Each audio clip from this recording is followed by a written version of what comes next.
guys, today we're looking at a really interesting model. This is a Pittsburgh and West Virginia 2664.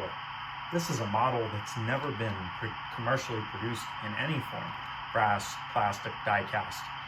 Now this model is a little bit of a mystery.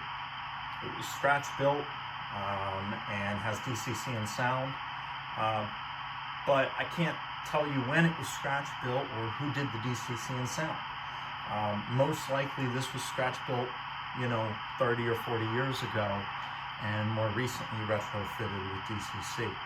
This is a pretty cool piece and actually has really great paint.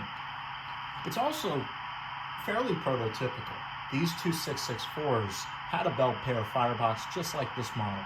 They also had the large Pittsburgh and West Virginia lettering on the tender, so something that's just really unique.